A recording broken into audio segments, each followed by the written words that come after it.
purpose of life is to pour our life out to be a blessing to others. Our culture, we have such a capitalistic society. We're blessed to have this sort of Judeo-Christian values that I think have made this country unbelievably successful. But at the same time, we can make success our little g god, and that can lead to not a joyous place. But I always thought, well, maybe I can give more when I have more, maybe financially. I think God plants that seed in us, that the software he's planted in us is that a joyous life is a life poured out for others. If you're not on running that software, you're going to have malware. It's not going to be joyous. Welcome to the Sock Door Podcast, where life is messy, but we always find meaning in it. Every week, we pull out the stories, the lessons, and the hidden gems. And then we ask the big question, keep it or kick it? If you're ready for real talk, brave steps forward. I'm your host, Lisa Begley, and you're listening to the Sock Drawer Podcast. Let's jump right in. Hello, Sock Drawer family. I'm Lisa Begley, and we're back. And today we're talking about money, meaning, and the kind of generosity that actually changes how you live your life. My guest today on this episode is Jeff Thomas, the CEO and founder of Arkos Global Advisors. He has spent, you guys, more than 35 years helping business owners move from that spark of inspiration into purposeful, value-driven action.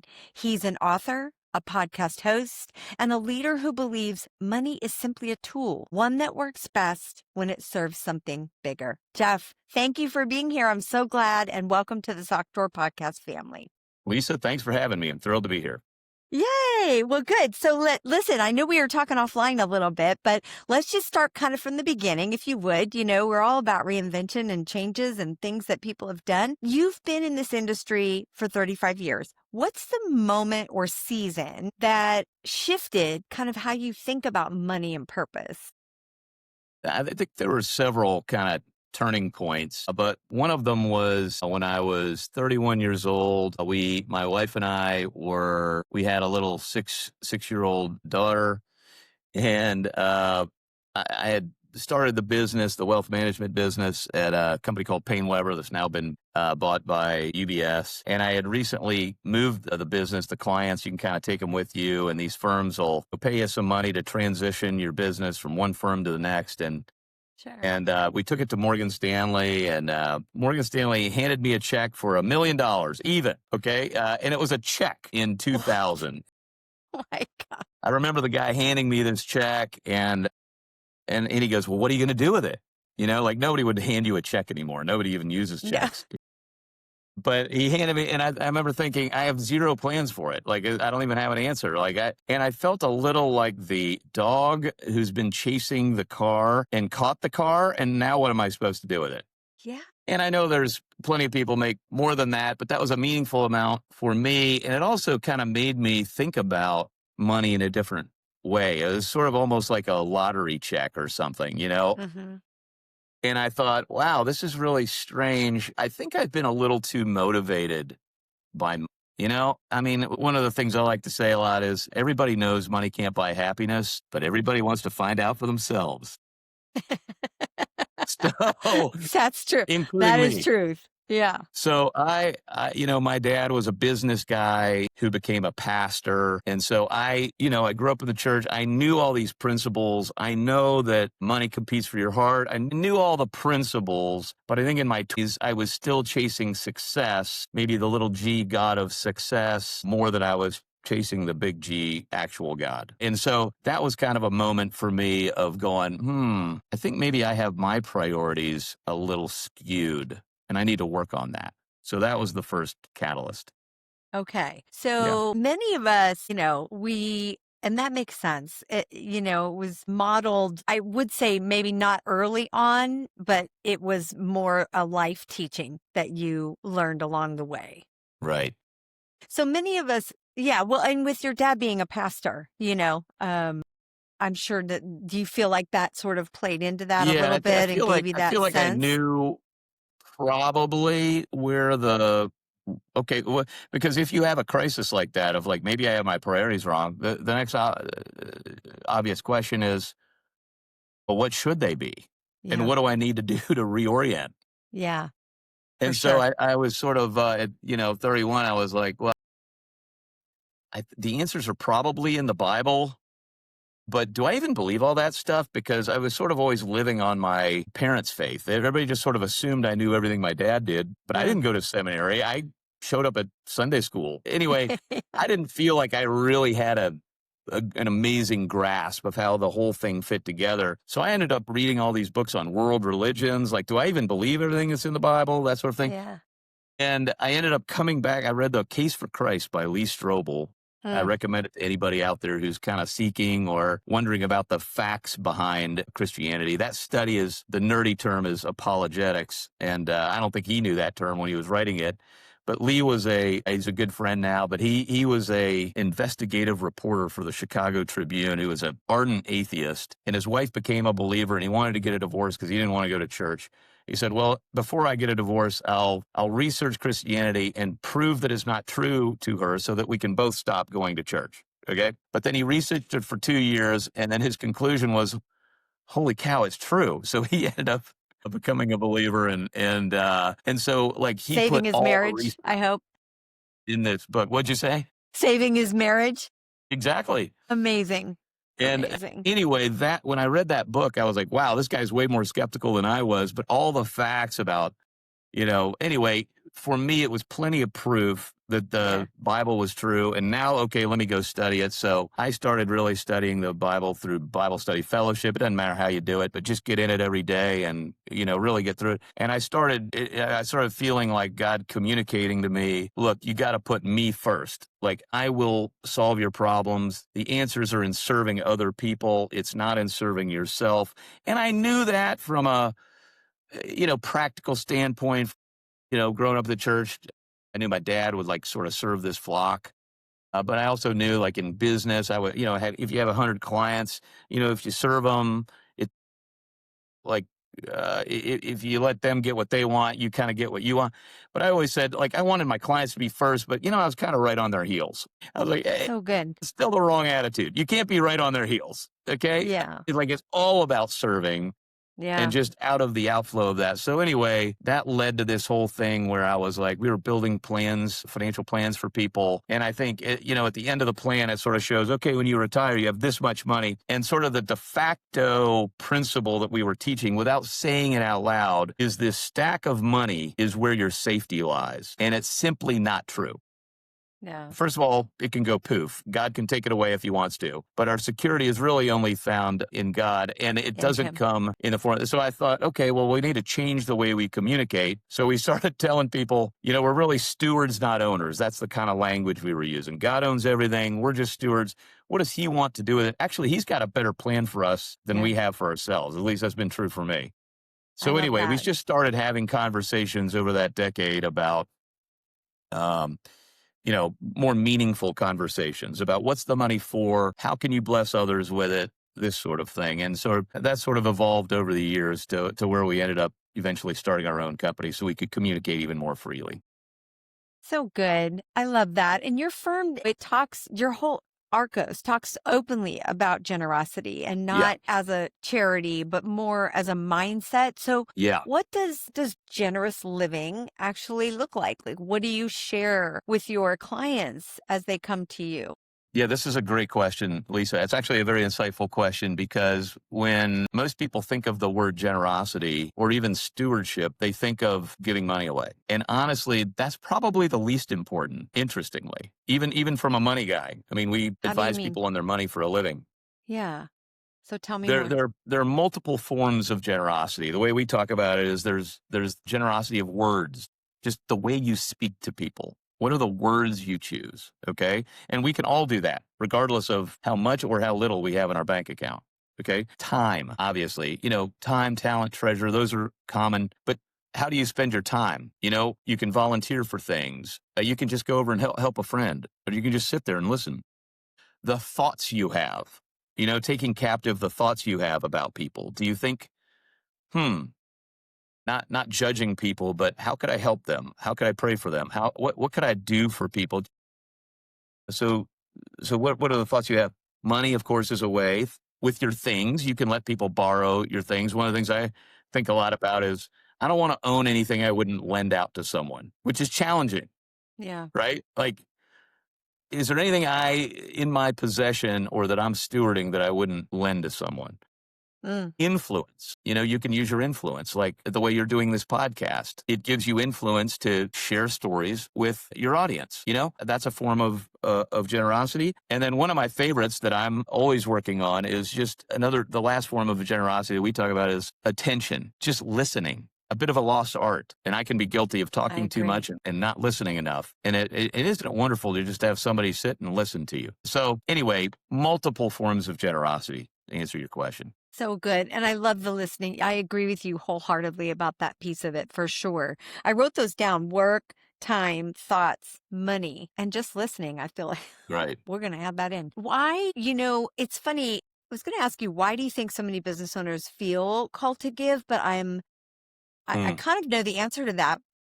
I mean, I think if you are feeling called to give, it's because you understand, I don't know what you call it, but you understand that way of, I've Yeah. been told numerous times, if if you want, even if you're hit rock bottom, if you are at rock bottom, that's the best time to give back. If you're Right. trying to accomplish something, give back first. Or what is your message? If it's for other people, that will come back to you tenfold. So I don't know, do you find many business owners are more and more these days feeling called to give? Or is that This something you is see more and more?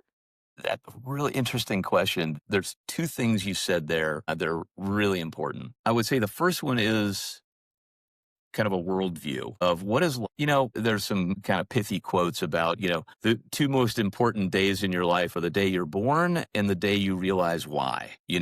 We all, remember the Purpose Driven Life book? Yes. It sold millions of copies. Rick Warren, of course, wrote that book. And the first line is my favorite line in the book, which is, it's not about you. So the purpose of life, we all have to get to this place where we realize the purpose of life is to pour our life out to be a blessing to others. We would say as believers, love God, love people. It's really not that complicated. And if you do that, sort of by emptying yourself, your life becomes more joyous as a side effect. You can't have that be the motivation to serve yourself. If you serve God's and then He loves us so much that we serve other people, that's what leads to joy. Okay. And I think in our culture, and I was absolutely guilty of that and still struggle with it, our culture, we have such a capitalistic society. We're blessed to have this sort of Judeo-Christian values, okay, that I think have made this country unbelievably successful. But at the same time, we can make success our little g God, the way I did in my 20s.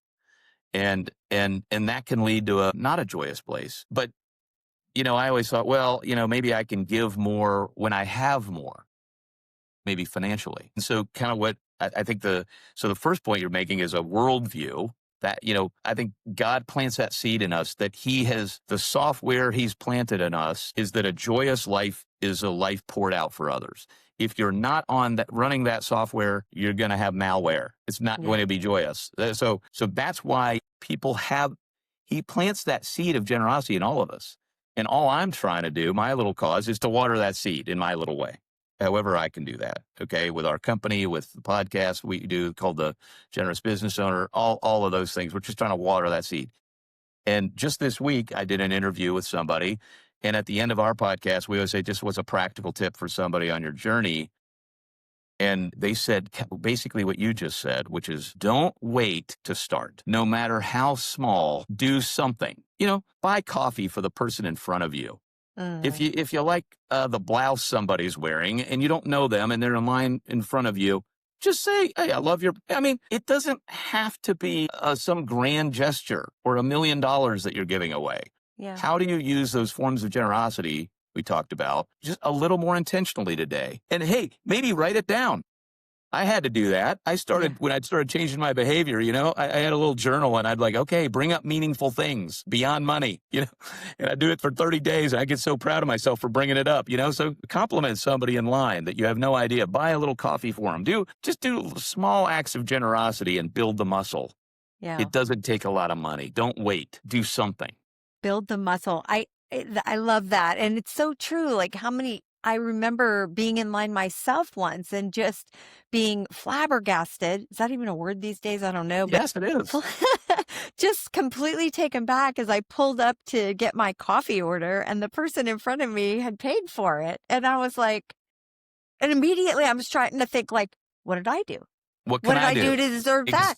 Or, Exactly. what did I do to deserve it? And okay, let's talk about paying it forward. So the next time I went through a Starbucks line, Right. I did the same thing, and you Love it. never, I think people are afraid. What do you think, business owners feel like? What's their struggle to just take first step, the first step they need to take? Why do you think that Yeah, no, I is a think it's, struggle? well, let me give an example. 20 years ago, I went to this conference and it was called Generous Giving, so it should have been a clue. But it was like in the fourth quarters around this time of year. And, my wife and I were trying to give more money. And we literally had this little chart that the church had given us where you like step up, like you give like 1% more every year. Okay. And we were just all, kind of working on that and taking our little baby steps. And then I heard the story of a guy who's become a good friend and helped me start the podcast called Alan Barnhart. And Alan, he's in his 60s today, but 40 years ago, he took over the little family business. He was getting out of college, just got married. And his parents had like two little cranes that they would like rent out for construction from their house. I mean, it was a tiny business. And so he and his brother decided to take over the family business. But his wife his new wife, she wanted to go into the mission field. All right. And so they had this little, the vote was 1-1. Do we take over the business or, go to the mission field? And their compromise was that they said, we'll set our salary at what the mission board would pay us, but and if God blesses the business and we make more than that, we'll give it away. That was their compromise. Okay. So the first year, this is 40 years ago, they made $50,000 more than they paid themselves. And that's pretty amazing for some young 20s, Yeah. Well, they've kept doing this, Lisa, for 40 years. And the company is now pushing $1 billion in revenue. It's the fourth largest crane and rigging company in America. And they still do the same thing. And they gave away tens of millions of dollars. Alan looks at money as really a risk factor. He doesn't want it to touch him. It's a tool for him for generosity. So now they have at the company 6 committees in 6 different regions of the world giving all this money away. All these people get to travel the globe to see the good. Anyway, I'm hearing about this 20 years ago, and I've just got my little chart, right? I needed to hear his story to break my paradigm of what was possible. I'm not doing the exact same thing. I pay myself more money than he does. And God is not, we don't want to be prescriptive to tell Right. people what to do. Yeah. Each of us are made in God's image with a unique path, as Ephesians 2:10. He's got good works for us to do.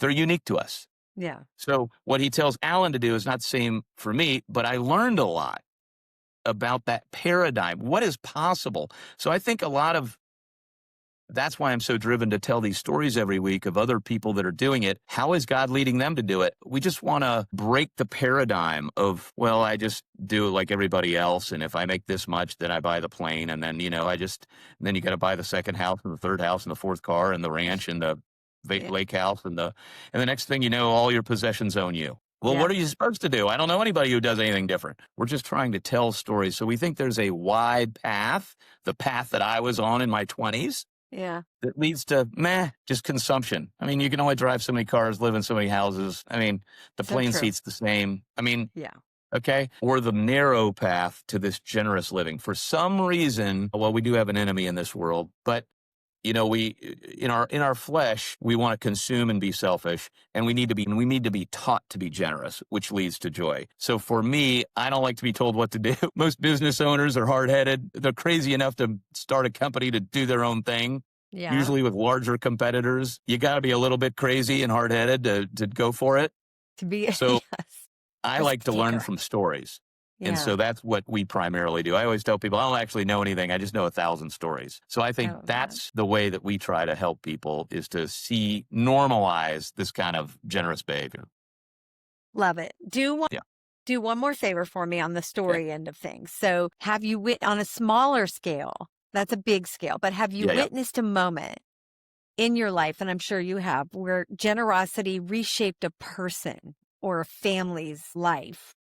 Well, we have a client who is in his 70s and he's got 3 kids, 2 daughters and a son. They're in their 40s. And the client wanted to redo his estate plan, not uncommon for us to kind of walk people through that. But he was at odds with his son. They weren't speaking.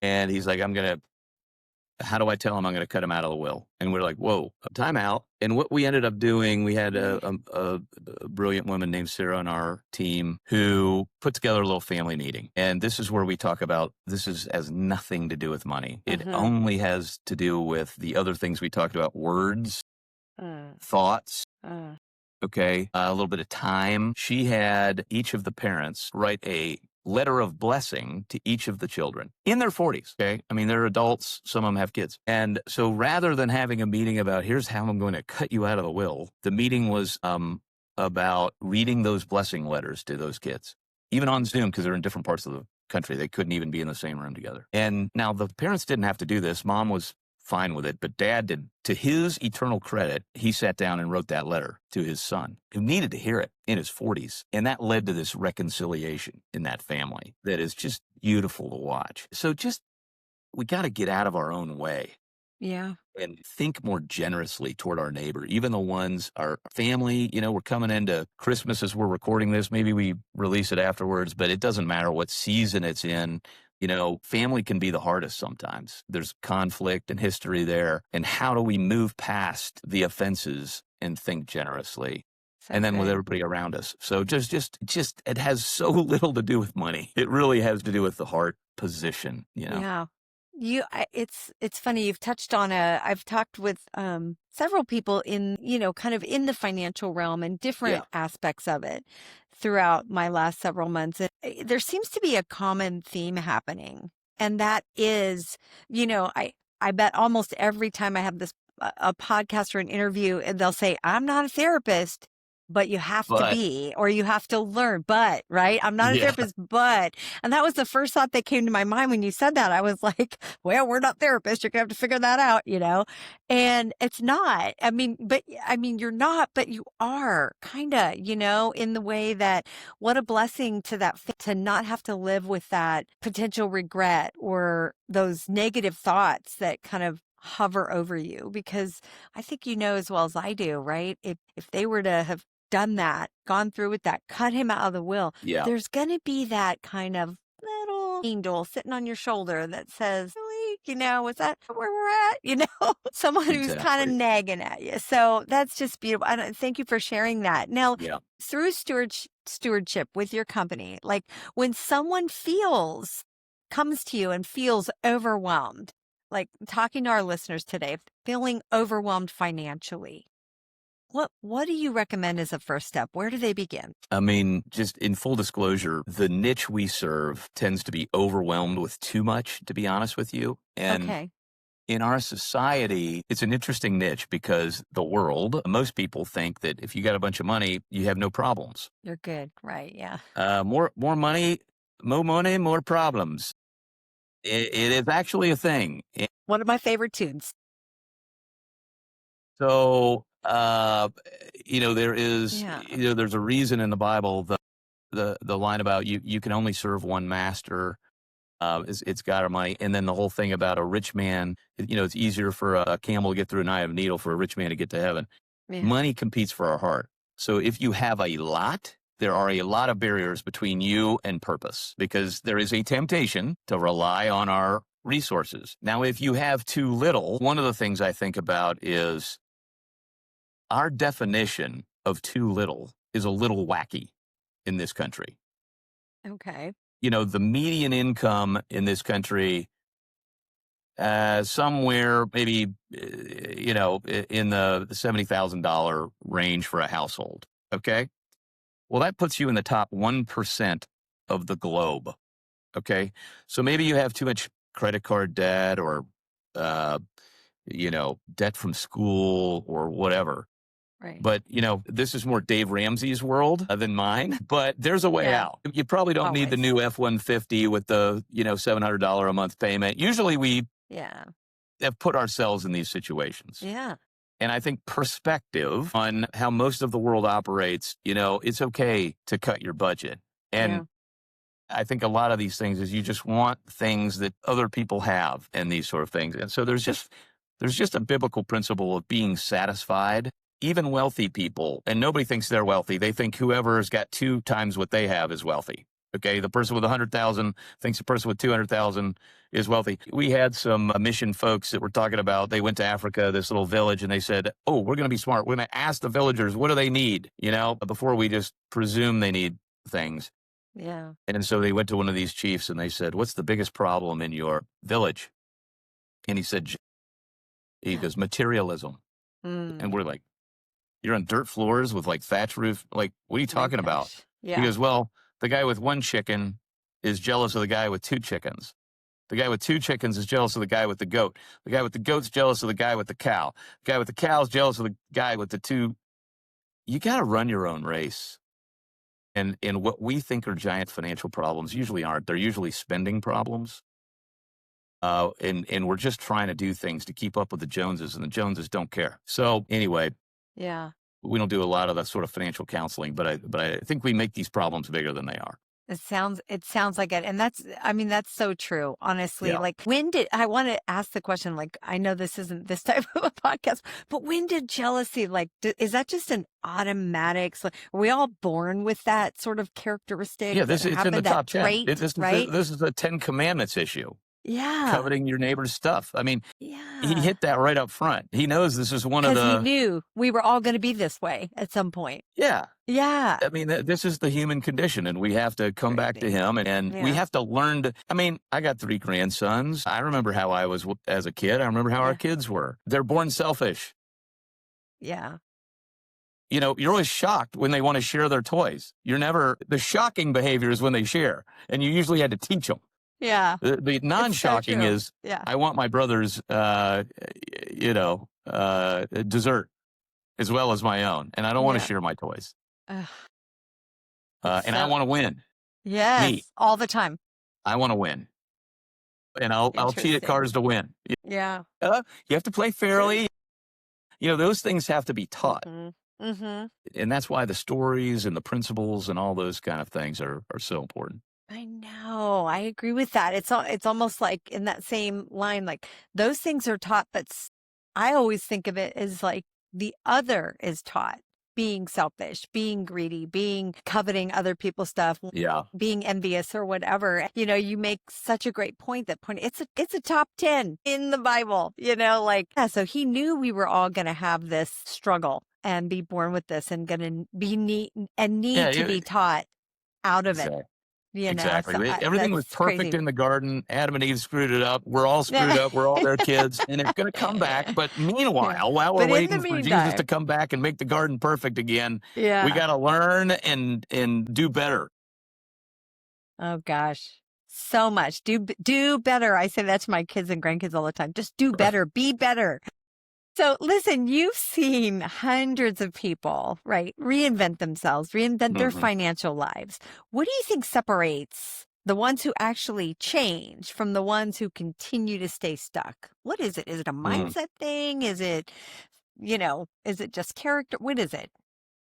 Okay, so just from my perspective, my little world where people are generally retiring or selling their companies, we were talking before we started recording about we deal with a lot of families who are selling their companies. And then now, what do we do? What are other people? So the number one question we get is, what do other people like me do? I just sold the family business, okay?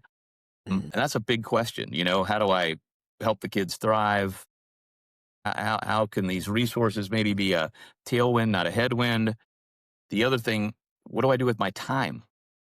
I had a job to go to. Now I don't. There is a reinvention, and you were talking about the word retiring, and we always say, when we talk about retiring, we're like re-tire, like put new tread on the tires. I love it. Yeah. You cannot, this is another kind of lie from the enemy this is a Bible story too. There's the rich fool who's like, okay, I had a big crop. I'm going to build bigger barns and just stuff it in the barns, and I'm going to have a party. I'm going to retire. Okay. And what's the parable about? It's about, look, the moths are going to eat it. You're not going to have those resources. And that's not how you're supposed to behave. You got to keep working and blessing others. Okay. So the key for the people we're working with is, how do you find a new cause? What are the things that God has breaking your heart for. So I would say, for some people, it's helping kids get from A to B. For some people, it's helping prisoners become better citizens when they get out, by preparing them when they're in or whatever. For some people, it's helping the elderly. It's poverty. It's whatever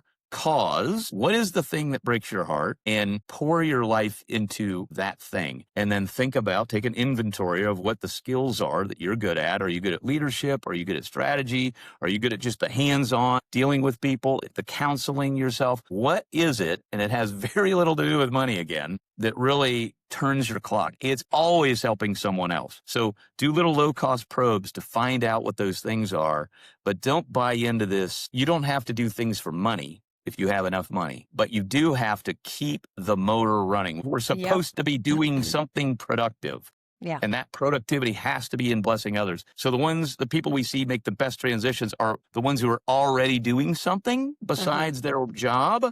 They already had a passion, and when they have more time, they just have more time to pour into that passion.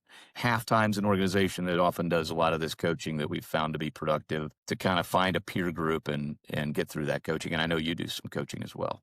Yeah. Yeah. So I want to ask this question, and then I want you to tell me a little bit more about Arkos and Sure. give us a little bit more insight on that. So what's one decision, if you just speaking to the listeners today, what is one decision someone can make today that their future self will thank them for?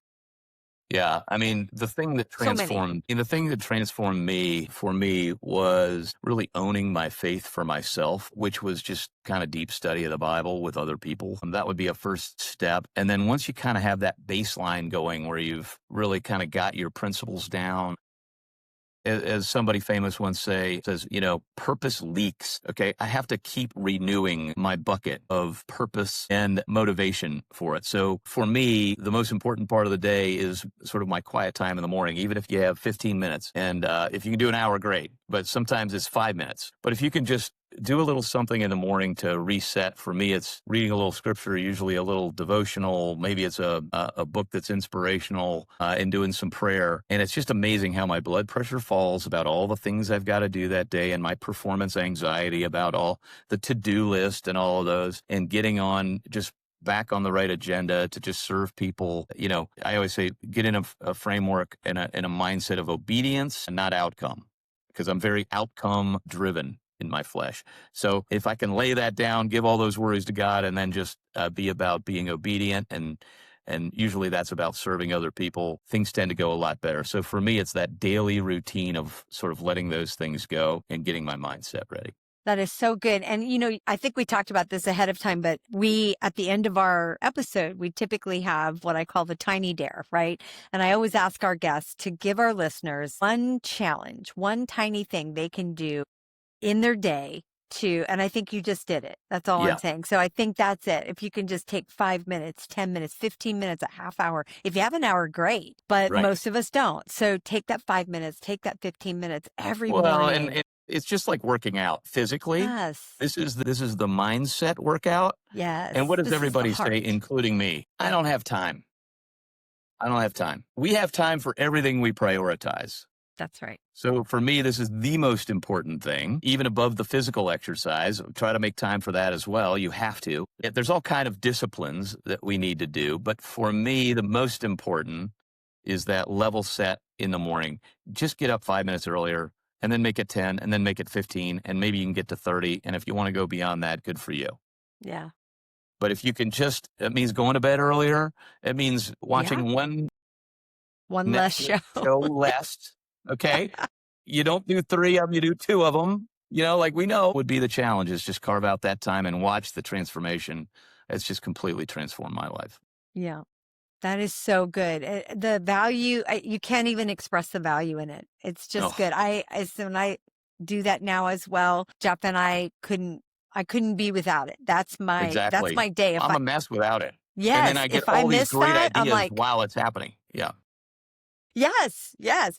Okay. So tell me a little bit more, kind of give us a 30,000 foot overview of Arkos, what you do, how people can find you, and you go. So Arkos arkosglobal.com. Yeah. We started the company 9 years ago after 25 years at these big firms. Last stop, Morgan Stanley for 17 years before that. I had started a Christian focus group at Morgan Stanley. We got up to about 600 members. I was running like a monthly study group, and God had given us a vision for really following his principles in wealth management. But it just got to a point where the things we wanted to do for families, like this thing about these letters of blessing, having family meetings. The older firms are generally really good at the investment management or like to talk about that more. We think we're good at that, but we wanted to do more comprehensive services for clients. And really the way we look at it is they're hiring us not as a person to just manage their money, but like a COO of the balance sheet. And so we always say, if you recognize that God is the owner, that you and your spouse, if you're married, are the CEOs, the chief stewards, if you will.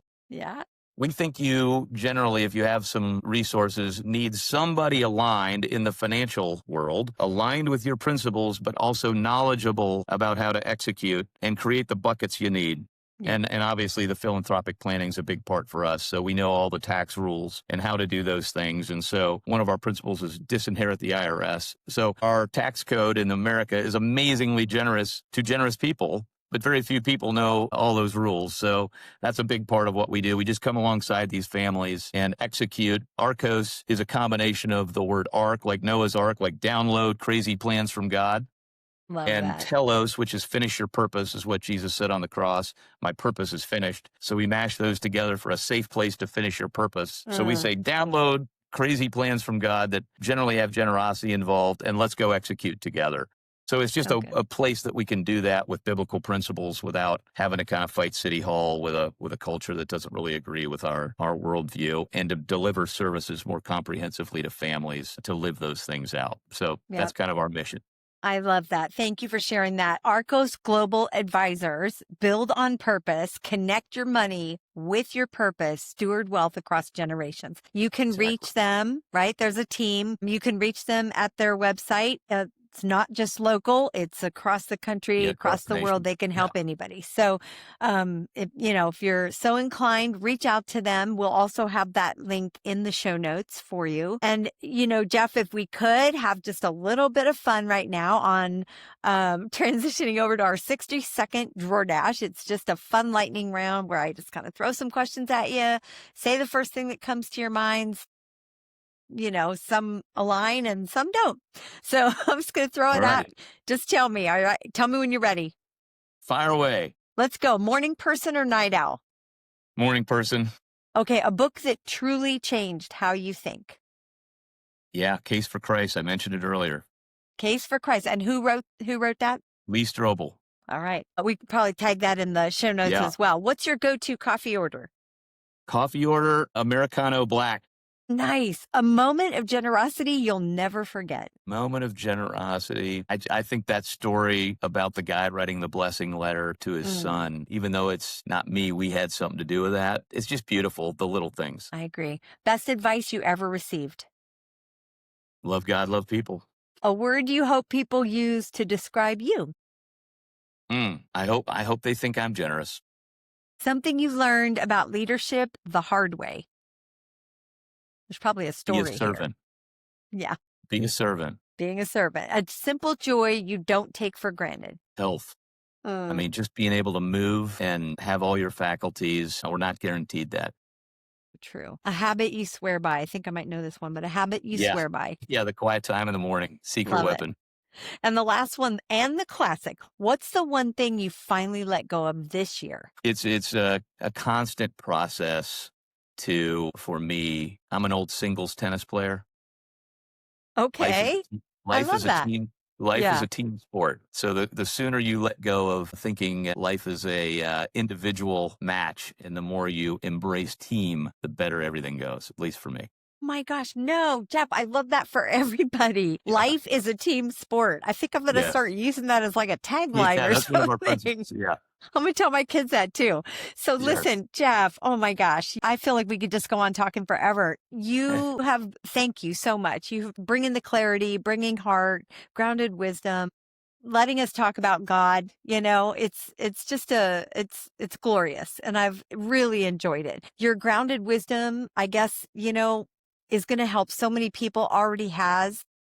And I think that when I meet somebody who has such grounded wisdom, carry it silently, but I'm glad that you're bringing it to the surface. You reminded us that reinvention, it doesn't just live in our emotions. It definitely lives in, we align our money with who we actually want to be. Exactly. So friends, take that tiny dare of that 5, 10, 15 minutes in the morning. Start your day off right. Start small. Start today. And as always, just take one brave step towards something good today. All right? See you later. All right, Sock Drawer family, that's a wrap on today's Drawer Dump. Big thanks to our guests for sharing their story and their heart with us. Until next time.